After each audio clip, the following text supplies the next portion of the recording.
begin to kind of let myself blend in the background, I need to create depth. And I think how I want to do that, I'm actually going to back out of this for the moment. And I need to create shadows. And I have the power of the shadow as I've been designing has become really, really amazing. And just to kind of do a little bit of a tangent to show you, I'm going to do a quick design here just to kind of show the power of the shadow. I have my book covers. I have my book here. Let's throw a photo. Where was that pretty? Let's go to, that's not projects. I want photos. There we go. See all. I want to come back to my pretty bubbly thing.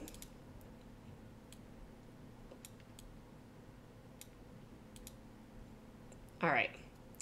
And text available now. All right. So the power of the shadow. Here's my design.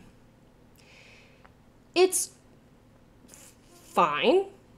The background is very textured. It gives me that pop. But this stuff is super flat and is like, you know what?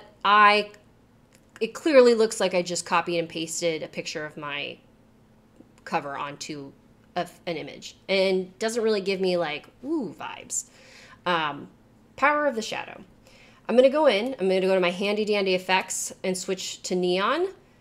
So I give my text a little bit of a vavoom factor so that it's popping off the page. And then I'm going to come over to my cover. I'm going to hit edit image and I'm going to go to my shadows feature. And I am going to use page lift. And right away, you're getting this definition. I haven't done any other adjustments to my cover. I'm getting this definition off the page that's like, ooh, like this is almost a physical aspect to it. And it doesn't look just like a image. It now looks like a book cover that has depth to it and is set against something. And that was all because I just added a shadow to it. I absolutely love using the shadows in Canva. I love using the angled to give like a little bit of just like, ooh, just like, again, like making it pop off the page. You can make adjustments to it where you can make the transparency a little less harsh. You can make the blur a little bit more. You can angle it and you can really have your image then pop and come to life. And that's why I love the shadow. I love adding it to everything. I used to be, and I will fully admit that I was one of those people that, and I still use them, of course, but I do have a folder full of like 3D book images of my book. Let's see here.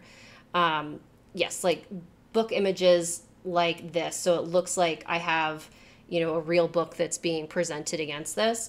But honestly, ever since I kind of discovered the power of using the shadow to give me that physical definition, I haven't had to use these as frequently. And I have much more flexibility of like being able to design these and position them how I want.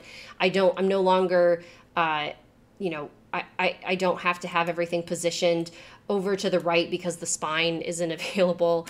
I can have it set up however I want. So again, that's my little spiel about the shadow. So I'm going to go back up to my photo and I'm going to add a shadow to it.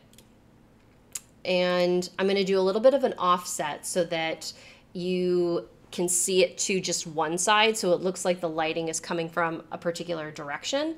And I'm going to go ahead and hit these adjust items. And you can see here that for this shadow, it says the light's coming from the bottom right because the light in the background is actually coming from the bottom left. I can swap it over to make it look more like, okay, she's really in this room. She's really getting her picture taken in front of this purple bookcase.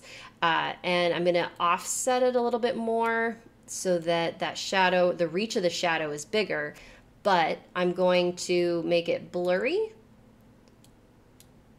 And then I'm going to decrease the transparency so that it's not as like, I guess not as apparent. But it's still there. And you can see ever so slightly, oops, that is one of the things that you have to be careful about when you're working with shadows. I'm actually going to make this a little smaller to work with it. I don't know why Canva does this with the. See how my like canvas was growing there? You can't see my hands. You can see how my canvas was growing. If I were to make this like the back, it's kind of like saying that, oh, now it's the background. I don't want that to happen. So I need to be mindful of the positioning of this when I'm doing it. So give me just a moment to reconfigure that. Make my shadow, blur it, transparency. Apply. Okay, much better. And while that is saving to the cloud, I'm just going to take a quick